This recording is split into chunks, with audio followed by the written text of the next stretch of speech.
Hello guys, सलाम नमस्ते and सत श्री अकाल। Welcome back to body reaction channel. और बॉडी रिएक्शन चैनल की तरफ से हम हैं आपके होस्ट। मेरा नाम है अरसलान और मेरा नाम है उस्मान। मेरा नाम दैन। तो दोस्तों, आज की जो वीडियो होने वाली है, क्योंकि हमने इंडिया के ब्रांड, जैसे इंडिया के अंदर बहुत से बड़े बड़े अंपायर तो हैं, जैसे टाटा, महिंद्रा और भी बहुत सारे, अशोक लेलैंड। लेकिन आज जो हम कवर करने वाले हैं वो है जी फोर्स मोटर्स। फोर्स मोटर्स ये भी एक ब्रांड है इंडिया का। और हमें तो मतलब हैरानगी होती है कि इंडिया के अपने इतने ज्यादा ब्रांड हैं। बेशक वो बाइक्स के हैं, कार्स, ट्रक्स या ट्रेन भी इंडिया खुद ही बना रहा है। तो ये बहुत ही मतलब हैरानगी वाली बातें हैं एज ए पाकिस्तानी।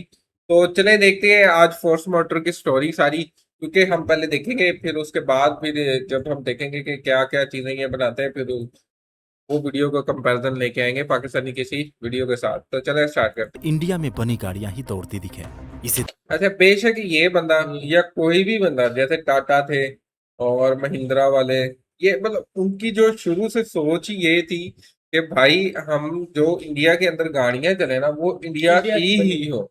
और ये बहुत बड़ी बात है। देखकर कुछ याद और ये काम वो तब से, अगर ये उनकी सोच थी और आज ये सोच सच हो गई है कि इंडिया के अंदर मोस्टली जो गाड़ियां वो इंडिया की ही टेम्पो है। हैंड सीट खेत के रास्तों में धूल उड़ाती हुई बच्चों को स्कूल ले जाते हुए ये टेम्पो अच्छा, ये तो पंजाबी फिल्मों में आज देखे भी हमने। गांव देहात की सड़कों पर दिख जाती है। इसे फोर्स की पेरेंट कंपनी ने बजाज के साथ मिलकर बनाया था। और आज हालात ये है कि हर 3 व्हीलर को हम टेम्पो ही कहकर बुलाते हैं। चाहे कंपनी कोई भी हो, ऑफिस जाना हो या स्कूल, फोर्स की बस आती है। इमरजेंसी हो तो हॉस्पिटल ले जाने वाली एम्बुलेंस भी फोर्स की ही होती है। और हाँ, अगर कभी इंडियन आर्मी के काफिले पर नजर पड़ी हो तो आपको फोर्स मोटर्स की यूटिलिटी व्हीकल्स के साथ साथ एक कॉम्पैक्ट एसयूवी फोर्स गुरखा भी कतार में दिखेगी, जिससे महिंद्रा थार को भी डर लगता है। लेकिन ये तो कुछ भी नहीं है। जो कंपनी गांव में ट्रैक्स चलाती है, वही कंपनी उन कार्स के लिए इंजन भी बनाती है जिनकी कीमत करोड़ों में है। मर्सिडीज बेंज, BMW और रोल्स रॉयस जैसी दुनिया की सबसे इनके इंजन बनाती है ये प्रीमियम ब्रांड्स में जो इंजन लगाए जाते हैं, जानते हैं उन्हें बनाता कौन है? Force Motors. लेकिन रुकिए जरा, क्या आपने ये सबसे शॉकिंग बात अब तक ये है, टीवी पर फोर्स का कोई ऐड देखा है? किसी बड़े सेलेब को उनकी गाड़ी प्रमोट करते हुए देखा है? शायद नहीं। सवाल तो उठता है कि जो कंपनी 70 साल से भी ज्यादा पुरानी है, जिसका इंजीनियरिंग इंफ्रास्ट्रक्चर इतना दमदार है कि टाटा और महिंद्रा जैसे जाइंट्स को भी टक्कर दे सकती है, जो देश की रोडवेज, स्कूल बसेज, एम्बुलेंसेज और आर्मी तक का भरोसा जीत चुकी है, उसके बारे में लोग इतना कम क्यों जानते हैं? आखिर वजह क्या है कि फोर्स मोटर्स की वो गाड़ियां जो देश के हर कोने में दौड़ती हैं, उन्हें वो पहचान नहीं मिल पाई जो मिलनी चाहिए थी? आज की इस वीडियो में हम जानेंगे इंडियन ऑटोमोबाइल सेक्टर के सबसे अंडररेटेड वॉरियर फोर्स मोटर्स की पूरी कहानी। और वीडियो के आखिर तक आप खुद कहेंगे, ऐसी कंपनी को हमने अब तक नजरअंदाज कैसे कर दिया। ये कहानी शुरू होती है साल 1910 में महाराष्ट्र के एक छोटे से टाउन अहमदनगर से, जहां एक मिडिल क्लास जैन फैमिली में जन्म हुआ नवलमल कुंदलमल फिरोदिया का। हालांकि उनके पूर्वज राजस्थान के फिरोज गांव से थे, यानी जो आदमी बाद में हिंदुस्तान की सड़कों को बदलने वाला था, उसकी जड़ें भी एक ऐसे गांव से थी जहां खुद पानी भी एक लग्जरी हुआ करता था। और इसी पानी की किल्लत और सूखे ने उनके परिवार को महाराष्ट्र शिफ्ट होने पर मजबूर कर दिया। उनके पिता एक ईमानदार बिजनेसमैन थे और शायद इसी वजह से परिवार में न तो ज्यादा पैसा था और न ही कोई खास सुविधाएं, क्योंकि अंग्रेजी हुकूमत में ईमानदार लोगों की कोई कद्र नहीं थी और उनके लिए ज्यादा कुछ करने का स्कोप भी नहीं था। फिरोदिया साहब शुरुआती पढ़ाई अहमदनगर से ही करने के बाद वकालत की डिग्री हासिल किए, लेकिन मन में हमेशा एक सवाल घूमता रहता था कि मैं देश के लिए क्या कर सकता हूँ। वो अकेले नहीं थे। देश की हालत, किसानों की बेबसी, ये सब देखकर लाखों नौजवान सड़कों पर उतरने लगे थे। गांधी जी का स्वदेशी आंदोलन भी पूरे जोर पर था और जब 1930 में उन्होंने दांडी यात्रा शुरू की तो नवलमल जी खुद को रोक नहीं पाए। उन्होंने कानून की किताब बंद करने का फैसला किया और आजादी की जंग में कूद पड़े। वो गोपाल कृष्ण गोखले और लोकमान्य तिलक जैसे नेताओं की सभाओं में जाना शुरू किए। लेकिन एक दिन गांधी जी की एक स्पीच ने उन्हें अंदर तक झकझोर दिया। यही वो पल था जब उन्होंने फैसला किया कि अब और गुलामी नहीं सहेंगे, अब जिंदगी सिर्फ देश के लिए होगी। फिर क्या था, वो सत्याग्रह में शामिल हुए और कांग्रेस के मूवमेंट्स में एक्टिव हो गए। लेकिन उनका यह अग्रेशन अंग्रेजों को चुभने लगा और 1942 के क्विट इंडिया मूवमेंट के दौरान उन्हें अरेस्ट करके पुणे के यरवड़ा जेल में डाल दिया गया। 1 साल 6 महीने उन्होंने उसी जेल में बिताए और कहा जाता है कि वहीं उनकी मुलाकात गांधी जी से भी हुई, जिसके बाद उन्हें अपनी जिंदगी का असली मकसद मिल गया। उन्हें एहसास हो गया कि हमें असली आजादी तब मिलेगी जब देश आर्थिक रूप से आजाद होगा, जब हर हाथ में काम होगा और हर इंडस्ट्री हमारी अपनी होगी। सोचिए, जेल की चारदीवारी में बैठा एक इंसान आजादी के बाद के भारत की नींव सोच रहा था। जेल से बाहर निकलते ही वो अपने मिशन पर लग गए। साल था 1946। आजादी से ठीक 1 साल पहले नवलमल जी ने वकालत छोड़ दी और मुंबई में एक छोटी सी एजेंसी की शुरुआत की जो वुड स्टॉक कंपनी का टाइपराइटर्स बेचती थी। बिजनेस की दुनिया में ये उनका पहला कदम था। और फिर 1947 में जब देश आजाद हुआ तब उन्होंने जय हिंद इंडस्ट्रीज के नाम से एक कंपनी की नींव रखी, जिसके पीछे 2 बड़े लक्ष्य थे, देशवासियों को रोजगार देना और भारत में ही गाड़ियां बनाना। अब आप सोच रहे होंगे कि एक इंसान जिसे सिर्फ वकालत का तजुर्बा था वो गाड़ियां कैसे बना सकता है। ये वही सवाल था जो उस वक्त के बड़े बड़े ऑफिसर्स, बैंकर्स और कारोबारियों ने भी पूछा था। एक फ्रीडम फाइटर अब इंडस्ट्रियलिस्ट बनेगा? न मशीनरी, न इंजीनियर्स, न पैसा, न ट्रेनिंग। लेकिन फिरोदिया साहब ने इन कमियों को रुकावट नहीं बनने दिया। लाइसेंस राज के उस दौर में जब हर नए प्रोडक्ट के लिए गवर्नमेंट अप्रूवल्स और रिस्ट्रिक्शंस की एक लंबी लिस्ट होती थी, तब भी उन्होंने एक एक अप्रूवल खुद हासिल किया। लेकिन अब चैलेंज ये था कि काम शुरू कैसे हो। और यहाँ से शुरू होती है एक ऐसी जर्नी जो आज की स्टार्टअप जनरेशन को भी इंस्पायर कर सकती है। अहमदनगर और पुणे के आसपास के गांव से कुछ लोकल क्राफ्टमैन और टेक्नीशियंस को बुलाया गया और छोटे छोटे मशीन पार्ट्स बनाए जाने लगे। वो कारीगर भी नौकरी करने नहीं आए थे, सब फिरोदिया साहब के विजन में साथ देने आए थे, क्योंकि वो वक्त ही ऐसा था। देश प्रेम की एक लहर चल रही थी और यही शुरुआत थी फोर्स मोटर्स के विशाल बिजनेस एम्पायर की। धीरे धीरे कंपनी को ठीक ठाक प्रॉफिट होने लगा। कुछ बड़ी ऑटोमोबाइल कंपनीज से ऑर्डर्स मिलने लगे और गवर्नमेंट भी उन्हें मिलिट्री व्हीकल कंपोनेंट्स के लिए ऑर्डर्स देने लगी। लेकिन नवलमल जी का जो सपना था स्वदेशी गाड़ी बनाने का, उसके लिए चाहिए था बड़ा इंफ्रास्ट्रक्चर और बहुत सारा फंड। उसी दौरान उनकी नजर उन गरीब लोगों पर पड़ी जो साइकिल रिक्शा खींचकर गुजारा करते थे, जिनकी हालत को लेकर सरकार भी काफी चिंतित थी। और यही वो क्वालिटी सामने आई जो किसी विजनरी में होती है। जहाँ बाकी लोग गरीबी देखते हैं, वहाँ नवलमल जी को देश का फ्यूचर दिखा। सोचा अगर इनके लिए कुछ किया जाए तो सरकार का भी साथ मिलेगा और उनके दिमाग में एक तगड़ा प्लान बनने लगा। लेकिन उन्हें जरूरत थी एक मजबूत पार्टनर की जो इस प्लान को जमीन पर उतार सके। वो सीधे बछराज ट्रेडिंग कॉर्पोरेशन के ऑफिस पहुंचे और जमुनालाल बजाज जी से मिले, फिर अपने प्लान के बारे में उन्हें बताया।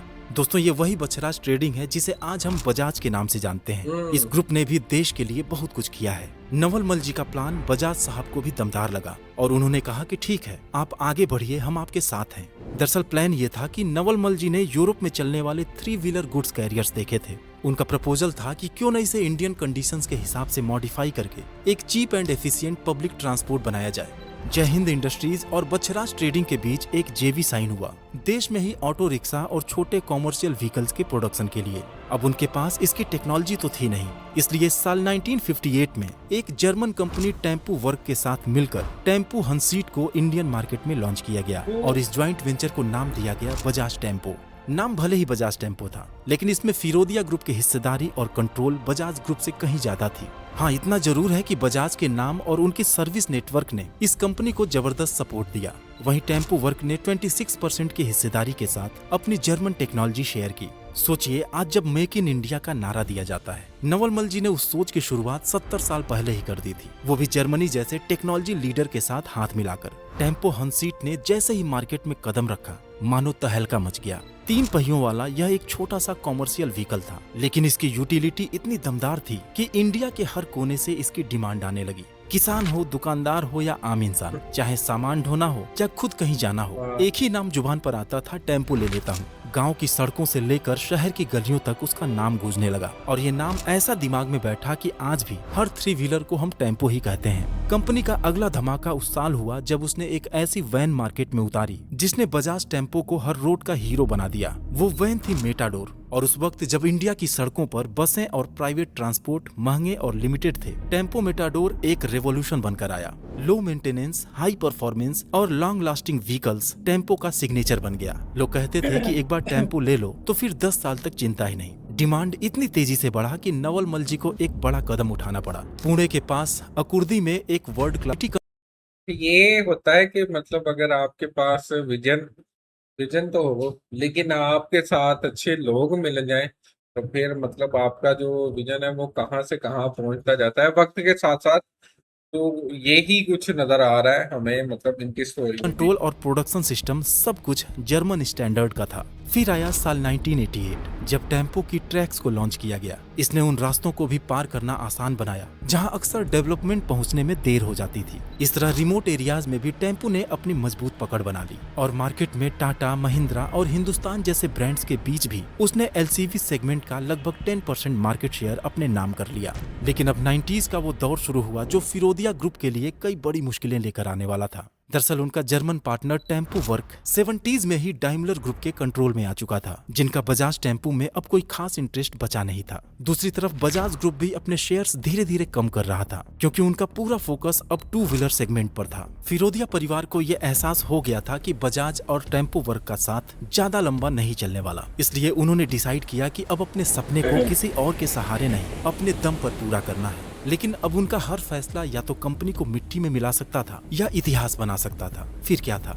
टेम्पोज और मेटाडोर से अलग हटकर उन्होंने बिजनेस को एग्रीकल्चर, डिफेंस और बसेस जैसे और भी कैटेगरीज में डाइवर्सिफाई करना शुरू किया। इसके अलावा चेसी, गियरबॉक्स, इंजन डिजाइन सब कुछ इन हाउस किया जाने लगा। लक्ष्य था सब कुछ जल्दी से जल्दी सीखना और एक वर्टिकली इंटीग्रेटेड सिस्टम तैयार करना, क्योंकि सपोर्ट अब हर तरफ से छिनता जा रहा था। लेकिन उसी दौरान फिरोदिया ग्रुप को एक तगड़ा झटका तब लगा जब 1997 में 87 इयर्स की एज में नवलमल फिरोदिया जी की डेथ हो गई। कंपनी ने अपना मार्गदर्शक खो दिया और अब बारी थी उनके बेटे डॉक्टर अभय फिरोदिया की उन अधूरे सपनों को जिंदा रखने की। लेकिन उनके लिए ये बंदा तो देखा ये है आगे का सफर बहुत ही मुश्किल होने वाला था, जिसकी शुरुआत हुई साल 2000 में जब टेम्पो हंसीट का प्रोडक्शन आउटडेटेड टेक्नोलॉजी और स्ट्रिक्ट एमिशन नॉर्म्स की वजह से बंद करना पड़ा। और अगले ही साल बजाज और टेम्पो वर्क भी अपने शेयर्स फिरोदिया ग्रुप को बेचकर जेवी से एग्जिट हो गए। लेकिन दोस्तों अभी भी फिरोदिया ग्रुप की पेरेंट कंपनी जय हिंद इंडस्ट्रीज ही थी और उसी के अंडर जेवी में वो बजाज टेम्पो के नाम से गाड़ियां बनाते थे। यानी सही मायने में फोर्स मोटर्स की कहानी तो अब शुरू होने वाली थी। डॉक्टर अभय फिरोदिया बिल्कुल अकेले थे। जिस दुनिया में हर कोई ताकतवर पार्टनर ढूंढ रहा था, वहाँ अभय फिरोदिया सिर्फ अपनी टीम, अपने इंजीनियर और अपने पिता की दी हुई सीख के भरोसे खड़े थे। बट ना तो हिम्मत टूटी थी और ना ही कॉन्फिडेंस में कोई कमी थी। और हो भी क्यों? क्योंकि उनसे सिर्फ बजाज और टेम्पो का नाम ही तो अलग हुआ था। सारी फैक्ट्रीज, असेंबली लाइन और इंजीनियर्स तो उनके ही थे। बाकी गाड़ी के एक एक पार्ट को बनाना और तराशना सब कुछ तो आता था उन्हें, वो भी जर्मन स्टैंडर्ड से। लेकिन बस मुश्किल ये थी कि उनके पास इंजन का पेटेंट नहीं था। जैसे एक वीर योद्धा के पास तलवार ना हो, वही हालत थी फिरोदिया ग्रुप की। उन्होंने इसका भी एक रास्ता निकाला और मर्सिडीज से बात करके बेंज OM 616 इंजन की असेंबली लाइसेंस हासिल की। साथ ही जेडएफ और बॉश जैसे यूरोपियन पार्टनर्स के साथ मिलकर ट्रांसमिशन और गियर बॉक्स की नई टेक्नोलॉजी सीखनी भी शुरू की। और फिर कुछ ही महीनों में मर्सिडीज डिराइव्ड इंजन के साथ ट्रैक्स, गुरखा और ट्रेवलर को एक नए अवतार में मार्केट में उतार दिया। लेकिन अब कंपनी का नाम था फोर्स मोटर्स। ये गाड़ियां सिर्फ नई टेक्नोलॉजी का नमूना नहीं थी, ये फिरोदिया परिवार के संघर्ष, रिसर्च और आत्मनिर्भरता की पहचान थी। ये साल था 2005 का। पूरी टीम का सिर्फ एक ही टारगेट था, जल्द से जल्द अपना खुद का इंजन तैयार करना। लेकिन फिरोदिया साहब को ना तो नाम की भूख थी और ना ही पैसों का लालच। आगे की मंजिल को डिसाइड करने में वो अपने पिता की उस विरासत को मिट्टी में नहीं मिलने देना चाहते थे, जो कड़ी मेहनत और विजन से खड़ी हुई थी। आज की दुनिया में जहाँ कंपनीज वैल्यूएशंस और फंडिंग के पीछे भागती हैं, वहाँ एक इंसान क्वाइटली क्वालिटी और भरोसे के लिए जूझ रहा था। जहाँ एक तरफ मार्केटिंग और ब्रांडिंग में करोड़ों खर्च करके उनके कॉम्पिटिटर्स अग्रेसिवली मार्केट को कैप्चर कर रहे थे, वहीं पर उन्होंने बिल्कुल अलग रास्ता चुना, best in class shared mobility solutions का। उन्होंने साफ कहा कि हम वो बनाएंगे जिसकी जरूरत वास्तव में एक आम इंसान और हमारे देश को है। और ये बात उनके प्रोडक्ट पोर्टफोलियो को देखकर साफ समझ में आती है। साल 2010-11 आते आते फोर्स मोटर्स ने अपना खुद का इंजन भी डेवलप कर लिया और तब से लेकर आज तक उनका फोकस पूरी तरह कॉमर्शियल, रूरल और ऑफ रोड सेगमेंट में ही रहा है।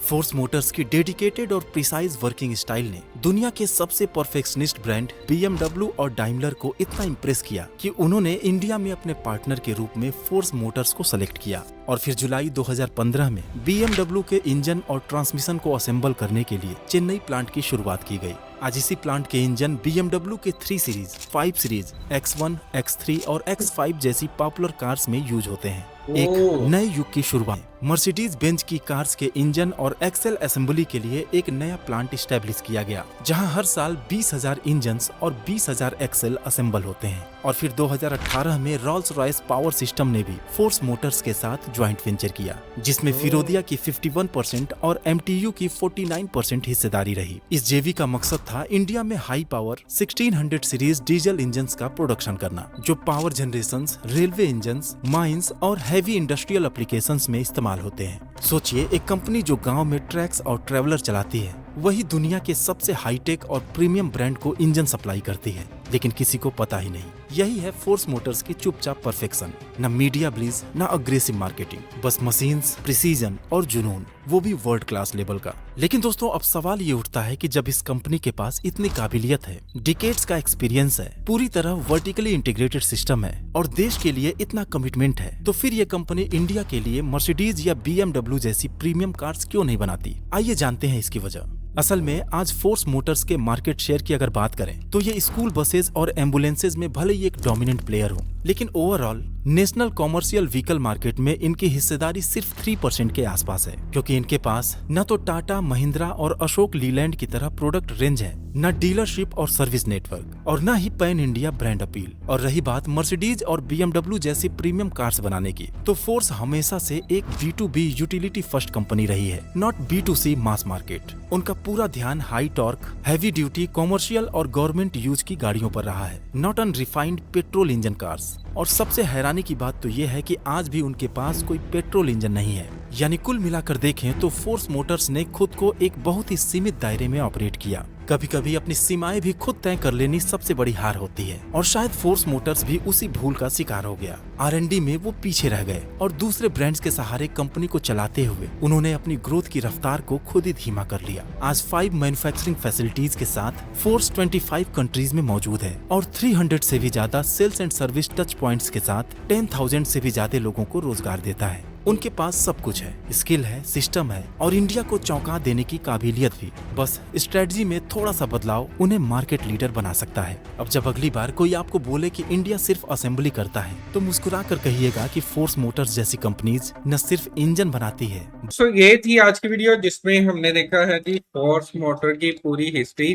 कहाँ से शुरू हुई, कहाँ मतलब उनके वालिद लेके गए, फिर कहाँ से उनके आगे बच्चे, मतलब उनके बेटे ने चाहते तो मतलब वो इस चीज को क्लोज भी कर सकते थे, क्योंकि उन्हें इस चीज का आइडिया, लेकिन उन्होंने इस चीज को अपनी जिम्मेदारी समझ के इस चीज को आगे बढ़ाया। और आगे बढ़ाने से मुराद ऐसे कि खुद सीख के आगे बढ़ाया। मतलब जिस चीज की उन्हें कमी थी, मतलब जैसे दूसरे ब्रांड्स के साथ वो कोलैबोरेशन करके वो चला रहे थे, लेकिन उन्होंने कहा कि जैसे ही वो ब्रांड पीछे हुए, उन्होंने खुद ही से वो चीजें सीख के 2011 के अंदर अपना फर्स्ट इंजन बनाया। और इंजन भी ऐसा बनाया कि अब वही इंजन वो दूसरे जो वर्ल्ड फेमस ब्रांड है, जैसे BMW, मर्सिडीज और रोल्स रॉयस, उनको वो ब्रांड को वो इंजन प्रोवाइड कर रहे हैं। ये मतलब ये सक्सेस तो है अपने आप में, लेकिन फेलियर कहाँ आता है कि उन्होंने मतलब पेट्रोल की तरफ वो शिफ्ट नहीं हुए। उन्होंने मतलब वो व्हीकल बनाने की कोशिश की जो पब्लिक ट्रांसपोर्ट में यूज हो, या जैसे ट्रक, ये चीजें, या बसेस या एम्बुलेंस, ऐसी चीजें बनाने की जो पब्लिक ट्रांसपोर्ट मतलब जो कमर्शियली यूज हो। मतलब उनको मतलब जैसे पेट्रोल ये ऐसे इंजन उन्होंने नहीं बनाए, या इस तरफ वो शिफ्ट नहीं हुए। इसी वजह से उनका जो ब्रांड है वो मतलब टाटा, महिंद्रा की तरह ज्यादा फेमस नहीं हुआ। तो ये मतलब सारी स्टोरी है उनकी। तो क्योंकि ये भी एक इंडिया का ब्रांड है, और ये भी कोई ऐसा ब्रांड नहीं कि जिसको नजरअंदाज किया जाए। बहुत बड़ी काबिलियत है। उन्होंने बताया कि 25 से ज्यादा कंट्रियों में और 10,000 से ज्यादा एम्प्लॉयज इनके काम करते हैं, और बहुत बड़ी मतलब एम्पायर इन्होंने खड़ी की हुई है। तो कैसी लगी आपको ये स्टोरी, कमेंट सेक्शन में जरूर बताएं। और अगर आपको ये वीडियो अच्छी लगी है तो वीडियो को लाइक करें, और अगर आप मजीद ऐसी वीडियोस देखना चाहते हैं तो कमेंट सेक्शन में अपनी राय का इजहार जरूर करें। और मिलते हैं किसी नई वीडियो में, तब तक अपना ख्याल रखें। Bye bye.